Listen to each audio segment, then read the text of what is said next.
Bonjour les runners, bonjour les sportifs, bonjour au petit monde de la course à pied, c'est Seb et on se retrouve aujourd'hui pour une nouvelle capsule L'œil du coach. C'est l'épisode 191 avec les conseils experts de Bruno qui, chaque semaine, vient répondre à vos interrogations, à vos questionnements autour de la course à pied. Et il y a quelques épisodes, nous avions répondu à Chloé qui s'interrogeait sur la nécessité de réaliser ces séances de fractionnés sur piste. Aujourd'hui, on va évoquer un aspect fondamental de ces séances de fractionnés, dites de VMA, et nous allons tenter de vous expliquer comment évaluer cette VMA. Eh bien, je vous laisse en compagnie de Bruno Heuby, c'est la capsule L'œil du coach consacrée au calcul et à l'interprétation de cet indice de VMA. Bonne écoute à vous! Bonjour Bruno, on se retrouve pour une capsule L'œil du coach avec une notion très importante dont on entend parler dans tous les pelotons, à savoir la VMA. Je vais te laisser nous donner quelques informations sur cet indicateur ô combien précieux pour le coureur. Salut Sébastien. Ouais, c'est vrai que la VMA, c'est un sujet qui revient beaucoup dans les discussions à propos de l'entraînement. Et c'est aussi une valeur à laquelle je suis assez attaché en tant qu'entraîneur. Je dois le confesser. En fait, moi, mon souci, pour ne pas dire mon obsession d'entraîneur, c'est toujours d'essayer de construire des séances qui sont adaptées au niveau des sportifs que j'accompagne. J'ai souvent utilisé cette image, je l'ai déjà utilisée, je pense, dans le podcast, que pour moi, une séance d'entraînement, c'est un peu comme une flèche qu'on tire. On peut très bien atteindre le centre de la cible, mais on peut aussi la manquer complètement. Et je rencontre beaucoup de coureurs qui manquent la cible, qui se donnent beaucoup de mal à l'entraînement, qui récoltent pas les fruits de leur investissement, et je trouve que c'est dommage. C'est dommage de se donner tant de mal pour rien ou presque rien. Qu'est-ce qu'il y a de plus démoralisant que de s'investir à fond et pas progresser? Donc je suis sûr que ça résonne chez certains et certaines de nos auditeurs. Donc mettre dans le mille, viser le centre de la cible, mais surtout l'atteindre. Pour moi, c'est ça. On tire pas une flèche pour rien. Réussir une séance d'entraînement, c'est ça, c'est avoir un retour sur tout cet investissement qu'on consent quand on fait un entraînement. Et moi, je ne connais pas d'autres moyens pour évaluer les capacités d'un sportif que d'utiliser la VMA afin d'établir les bonnes allures d'entraînement. Alors, je vais parler un peu de moi, je suis désolé, mais la façon dont moi j'établis ces allures d'entraînement, et c'est peut-être aussi pour ça que la VMA suscite pas mal de polémiques et de discussions. Moi, la façon dont je l'utilise à la sauce Bruno Heuby, ma méthode champenoise, comme l'a gentiment qualifié Gilles Bertrand, c'est lui qui avait trouvé ce terme.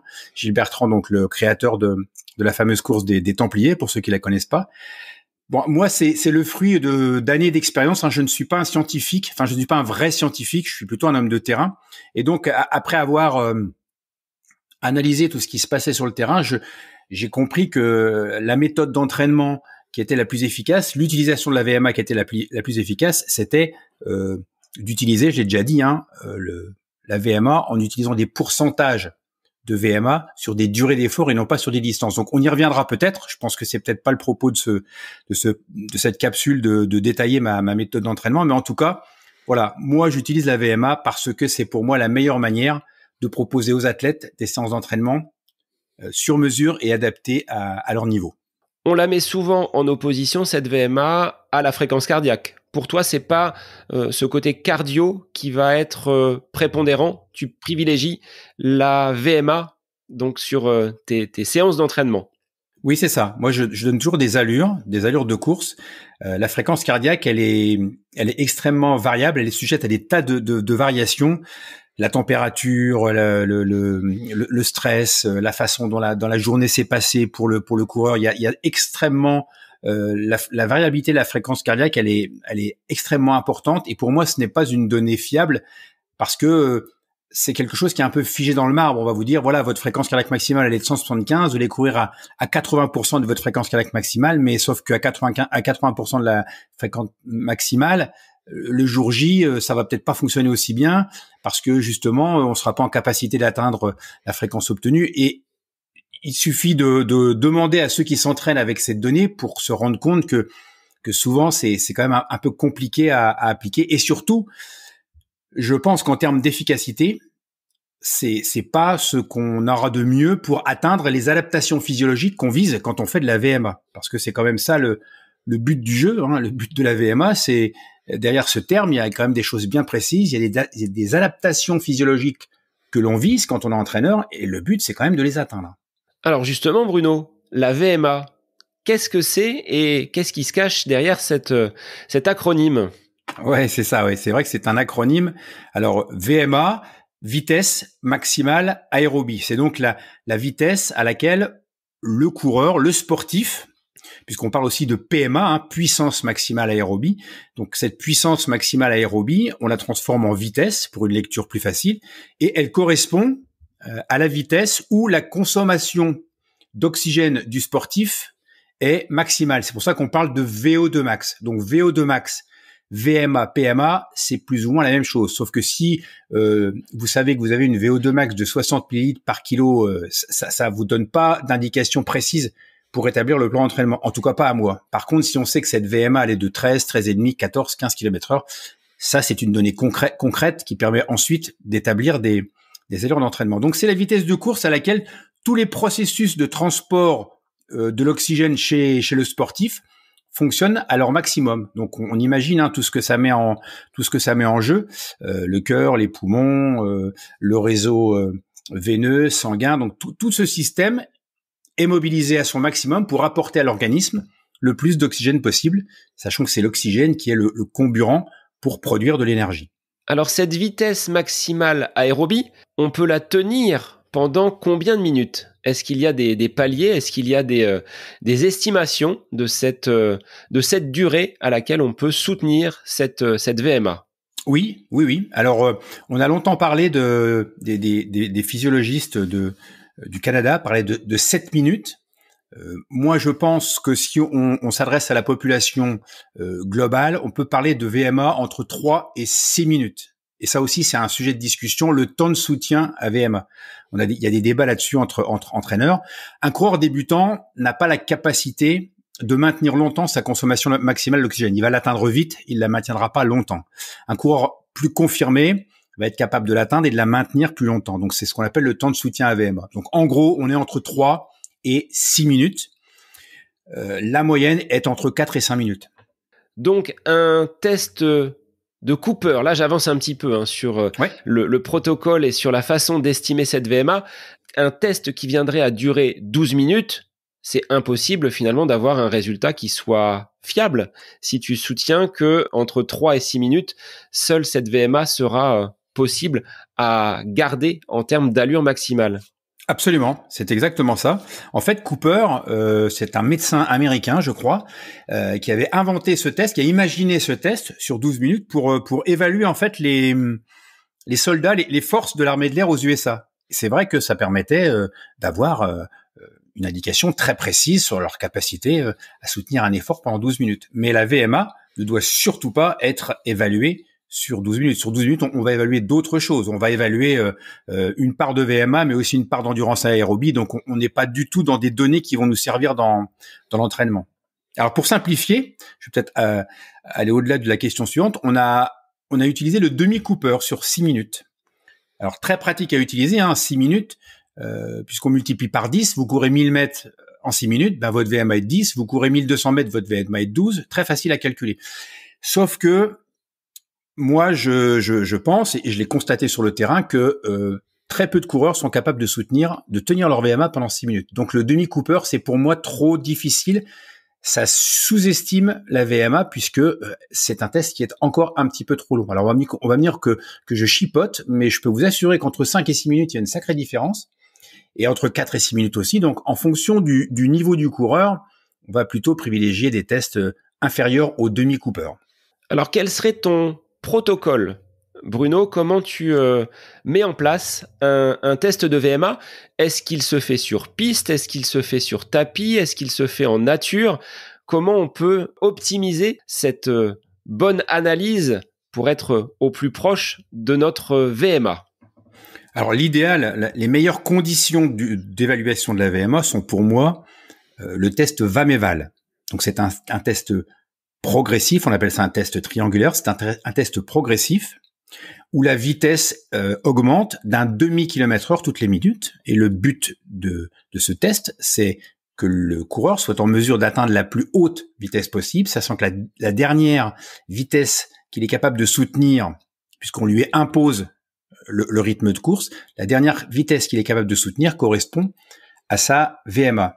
Sauf que le VAM Eval, ça nécessite une piste, ça nécessite un plot tous les 20 mètres, ça nécessite une bande son avec des coups de sifflet puisqu'on va imposer la vitesse aux sportifs. C'est donc très lourd. Et moi, je suis très attaché à la faisabilité. Donc, dire que la VMA s'évalue avec un VAM Eval, oui, c'est parfait, c'est très bien, sauf qu'on n'a pas toujours ça à sa disposition. Si on l'a, tant mieux. Utilisons le VAM Eval, qui est pour moi l'outil le plus précis. Sinon, pour être pratique, puisque je disais tout à l'heure que la VMA, on la tient entre 4 et 6 minutes. Moi, je fais pratiquer aux gens que j'entraîne à distance et qui n'ont pas les moyens de l'évaluer par un VAM Eval, ce que j'appelle le VM5, donc vitesse maximale pendant 5 minutes. Donc, on demande aux coureurs de courir à la vitesse la plus rapide possible et régulière pendant 5 minutes. Sauf que ce test, qui est extrêmement pratique à mettre en place, on peut le faire n'importe où, n'importe comment, on a quasiment besoin de rien, nécessite d'autres capacités, notamment la capacité de gestion de l'effort. Et là, du coup, on n'est pas aussi certain que la VMA soit bien évaluée. Mais ce côté pratique fait qu'on peut quand même le proposer à n'importe quel coureur sur la planète. Et ça a quand même un sacré avantage. Donc ce petit côté un peu négatif de sous-estimer la VMA ou de la surestimer parce que ça demande une gestion de l'effort, c'est gommé par le côté pratique. Est-ce que l'on réalise un échauffement au préalable ou est-ce que l'on part à froid ? Pour le VAM Eval, je crois qu'on part vraiment sans avoir réalisé d'échauffement et ça augmente puisque les premiers paliers sont très très lents. On va augmenter d'un demi-kilomètre-heure, tu le disais tout à l'heure. Pour un test de 5 minutes où il faut être en action et au maximum de ses capacités, un échauffement est peut-être bien au préalable. C'est ça, un échauffement est recommandé et même indispensable. Donc moi, dans les stages que j'organise, où on propose un VAM Eval sur piste, j'ai créé une bande son où on commence à 5 ou 6 km/h parce que moi j'ai des sportifs de tout niveau, quelqu'un qui a une VMA de 12 et si on lui demande de commencer à 8 ou 9 km/h ou à 10, c'est trop dur. Donc on peut commencer le VAM Eval à des vitesses plus lentes, 5-6 km/h, c'est presque de la marche, mais ça permet aussi aux sportifs, aux coureurs de se mettre dans le bain, de comprendre le système, d'être à un plot à chaque bip sonore, et donc ça lui permet aussi de se familiariser avec la méthodologie.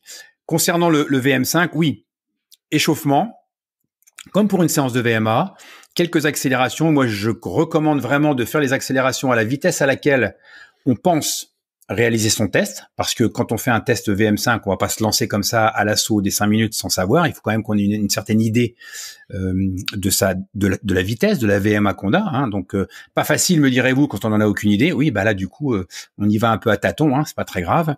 Mais alors, ceux qui veulent connaître le protocole complet, tapent test VM5 Bruno Hubi et tomberont sur une page de mon site internet où le protocole est vraiment détaillé complètement. On peut faire le test sur 5 minutes. On peut aussi transformer ce test et le faire sur piste en distance. Donc là, du coup, les 5 minutes ne représentent pas la même distance pour tous les coureurs. Un débutant va par exemple faire 800 mètres. Un coureur aguerri va faire 1200 mètres. Un coureur de haut niveau va faire 2000. C'est pour ça aussi que pendant longtemps, on a dit, tiens, on évalue sa VMA sur un 2000. Bah oui, quand on est athlète de haut niveau, oui, mais pas pour tout le monde.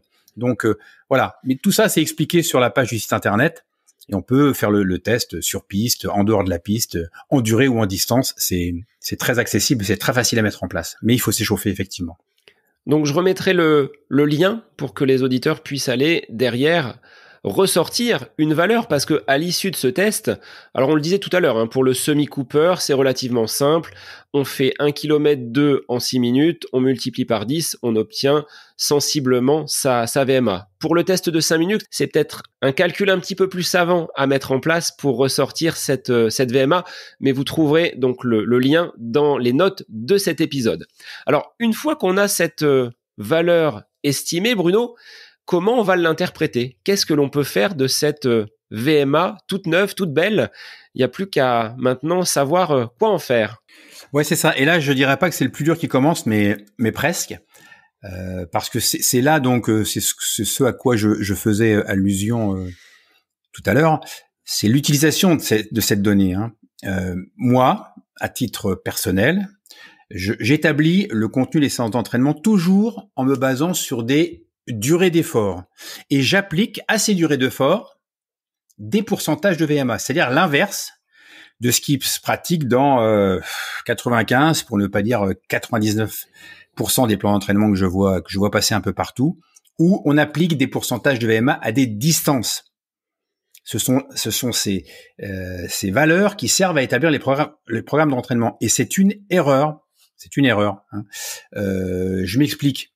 Une distance peut représenter du simple au double en termes de temps d'effort. Hein. Je vais prendre un exemple si tu me permets. On prend une séance classique, 20 x 200, 10 x 400, comme on en voit beaucoup. Un coureur débutant sur une séance de 20 x 200, disons qu'il a une VMA entre 11 et 12 km/h, il va mettre 1 minute pour faire 20 x 200. Le coureur confirmé va mettre 40, 45 secondes, et puis le coureur élite, lui, va mettre 30 secondes pour faire des 200 mètres. Donc imaginez que 20 x 200, on applique cette séance à tout le monde, à tout le groupe, c'est 20 fois 1 minute pour le coureur débutant, c'est 20 fois 30 secondes pour le coureur élite. C'est-à-dire que pour la même séance, c'est 2 fois moins de temps. Donc on va demander au coureur débutant, qui a moins d'aptitude à courir vite, de courir le double du temps à la même intensité que le coureur confirmé, qui lui optimise son potentiel.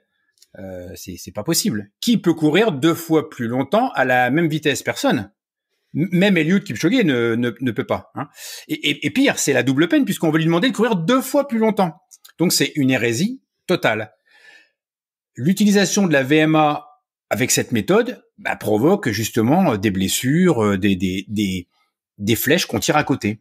Donc, pour moi, la bonne utilisation de la donnée de la VMA, c'est d'appliquer des pourcentages de VMA à des durées de force. Si on demande à un groupe de coureurs de faire 20 fois 30-30, il y en a un qui va peut-être faire 100 mètres pendant ces 30 secondes, celui dont on disait que la VMA est de 12, il y en a un autre qui fera 200 mètres, le double. Mais à la fin, ils auront tous fait 20 fois 100 mètres, 20 fois 200, 20 fois 30-30. Donc là, on est sur la même tâche à accomplir. Hein, Sébastien, on parle de tâches, nous les enseignants. On est sur la même tâche à accomplir et on est sur le même résultat attendu et bien souvent obtenu. Ce qui, pour un groupe, c'est ce que l'on avait fait quand tu étais venu sur Beaugency, cette 20 fois 30-30, ça participe à une cohésion également de ce groupe d'entraînement où tout le monde part ensemble, tout le monde arrive ensemble au même point de départ et finalement, on a à chacun sa vitesse qui va être plus ou moins élevée, mais travaillée de la même façon. C'est ça, c'est la séance de 30-30 en aller-retour que j'aime bien faire aux groupes qui sont des groupes hétérogènes ou des groupes qui ne connaissent pas, puisqu'à Beaugency, personne ne connaissait vraiment le mode opératoire, et donc on est quasiment certain de pas se planter. Alors bien sûr, il y en a qui vont toujours aller trop vite dans les premières répétitions, ça c'est normal, c'est l'effet de groupe, mais après, très vite, si la consigne c'est « vous devez être en mesure de répéter toujours la même distance à chaque fraction, voire même d'augmenter, mais en aucun cas de diminuer », là, on donne une consigne très claire au coureur, et si le coureur respecte cette consigne, chacun va réaliser une bonne séance. Alors, en dehors de ces célèbres 30-30, est-ce que tu aurais une ou deux autres séances qui peuvent permettre de développer la VMA de nos auditeurs s'ils ne sont pas aguerris et s'ils n'ont pas encore un club ou un plan d'entraînement bien estampillé? Oui. Alors, après, je dirais que c'est aussi une question de faire appel à un peu d'inventivité. On peut inventer des tas de séances d'entraînement. Le principe de base, pour moi, c'est un principe qui revient souvent dans ce que je mets en avant, c'est la progressivité.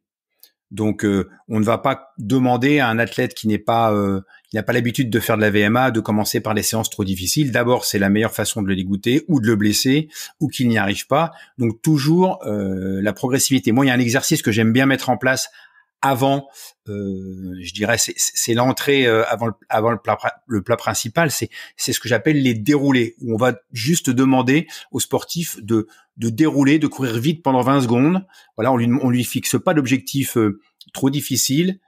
Il va familiariser son corps à une vitesse un peu plus rapide. Et puis progressivement, on va passer des déroulés à quelque chose d'un peu plus structuré. Sur les déroulés, on cherche juste de la gestuelle, du placement. On cherche pas un développement de la consommation maximale d'oxygène. On prépare un peu le terrain.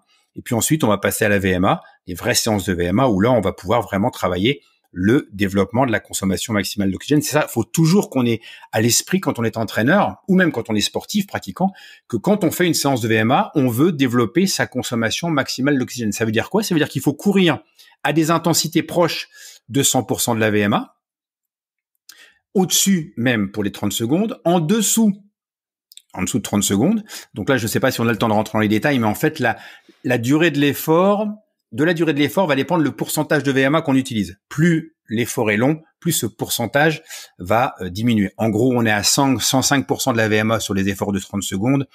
Sur une minute, on va se rapprocher des 95%, et puis au-delà, on va encore réduire le pourcentage de VMA. Donc moi, j'ai des tableaux qui sont construits, qui sont structurés, où voilà, on sait qu'à telle durée d'effort correspond tel pourcentage de VMA. Donc après, dans la progressivité, on peut faire des 18 fois 40-30, on est toujours sur la même durée d'effort, on peut faire des 12 fois 1,45, sachant que moi, j'aime bien, pour justement atteindre l'objectif qu'on se fixe, c'est-à-dire améliorer la consommation maximale d'oxygène, que les récupérations soient courtes et actives. C'est aussi une des fautes qu'on voit souvent pratiquer dans les séances de VMA, où le coureur court très très vite et récupère longtemps et lentement, et ça va à l'encontre de ce qu'on recherche. C'est pour ça que je rappelle, on cherche à améliorer la consommation maximale d'oxygène. On cherche pas à faire un temps pour impressionner les petits copains qui font la séance à côté. On cherche à améliorer sa consommation maximale d'oxygène. Je trouve que c'est important, et là, l'enseignant que tu es sera d'accord avec moi, j'en suis sûr, de donner du sens aux choses pour savoir pourquoi on les fait et comment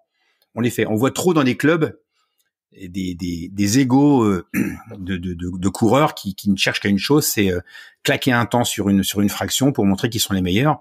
C'est pas comme ça qu'on développe la VMA. Ce qu'on avait dit, c'est la régularité également, c'est-à-dire que la première doit être au moins au même niveau que la dernière, si ce n'est d'essayer de grappiller peut-être un petit peu plus et de faire monter le cardio au maximum de ses possibilités sur la fin de la série au niveau de ces différentes fractions. C'est ça. Et là, ce qui intervient comme outil d'évaluation et de mesure et qui est très intéressant, c'est la fréquence cardiaque. C'est-à-dire qu'il suffit de regarder la courbe de fréquence cardiaque de la séance pour savoir si elle est réussie ou pas. Et là, la fréquence cardiaque est un outil très intéressant d'analyse de la séance. C'est pas la fréquence cardiaque qui va me dire à quelle vitesse je cours, mais elle est un indicateur de la façon dont l'athlète a réussi ou pas sa séance. Si elle chute, une courbe de fréquence cardiaque de VMA, c'est comme une sinusoïde. Ça monte, ça descend, ça monte, ça descend, et ça dérive vers le haut. Donc, si ça dérive en continu, c'est que la séance est réussie. Si les récupérations ne sont pas actives, la fréquence va redescendre et on n'aura pas cette dérive pulsative à l'effort. Et ça, c'est un outil de mesure qui est vraiment facile à utiliser, et en un clin d'œil, on voit quasiment si la séance a été réussie ou pas et si on a atteint la fameuse consommation maximale d'oxygène. On peut renvoyer, Bruno, les auditeurs à notre épisode sur la dérive cardiaque, où on l'avait justement précisé avec des exemples donc très très concrets. On va pouvoir inviter les auditeurs maintenant à tester leur VMA, et puis on attend d'ici quelques jours. Alors après, ça se programme, faut peut-être le faire. Justement, sur l'évaluation, sur la mise en place de tests, on les réalise avec quelle fréquence? Est-ce qu'on le fait plusieurs fois dans l'année? Est-ce que c'est en début de saison seulement, comme on le voit dans de nombreux clubs? Ou est-ce qu'il faut, à chaque saison, après un objectif réalisé, repartir sur ce testing de VMA? Ça dépend vraiment du profil de coureur. Quelqu'un qui débute, là j'ai des sportifs en ce moment qui débutent, donc ils passent par les déroulés, ça les saoule un peu, mais bon, je leur explique l'intérêt des déroulés. Ces gens-là vont progresser très vite en VMA. Donc là, il faut évaluer tous les 3 mois. Mais avec le VM5, c'est facile, même si c'est pas hyper précis, c'est quand même facile à mettre en place. On demande aux sportifs de s'échauffer, de courir 5 minutes. Voilà.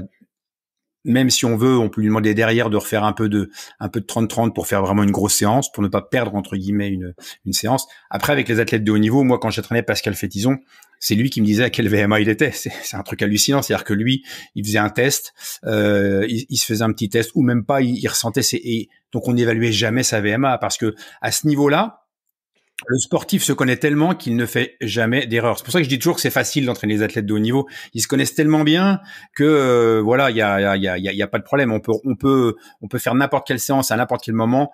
Ça sera une bonne séance de VMA et même si on connaît pas les allures, c'est pas très grave. Donc j'ai pris 2 exemples extrêmes pour essayer d'illustrer tout ça, mais pour certains ce sera peut-être qu'une fois par mois, qu'une fois par an, pardon, et pour d'autres tous les 3 mois. Ça dépend vraiment du profil du coureur. Merci Bruno et chers auditeurs, eh bien on vous attend sur vos résultats de façon à ce qu'on puisse interpréter ensuite votre VMA et qu'on puisse vous proposer, ça peut être l'objet d'une autre capsule, les différentes allures. Qu'est-ce que l'on peut travailler avec tel pourcentage de VMA? Je sais pas ce que tu en penses Bruno. Oui, bien sûr, parce que c'est un vrai sujet entre la VMA courte, la VMA moyenne, la VMA longue. Voilà, il faut balayer tout le spectre. Et j'expliquais tout à l'heure que la consommation d'oxygène, ça met en jeu plein de choses dans l'organisme. C'est parce que ça met en jeu pas mal de choses, le cœur, les poumons, la cellule elle-même, que la VMA doit être variée. Il n'y a pas qu'un seul type de VMA, il n'y a pas qu'un seul type de séance de VMA. Donc oui, il y a plein de choses à dire aussi sur la mise en œuvre proprement dite. Merci Bruno, et on se retrouve très vite pour une nouvelle capsule. À bientôt.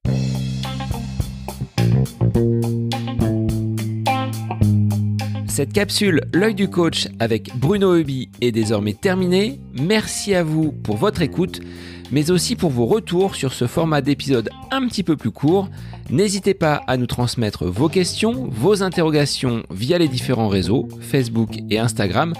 N'hésitez pas à nous soumettre vos idées d'épisodes pour de prochaines capsules. Belle semaine à vous!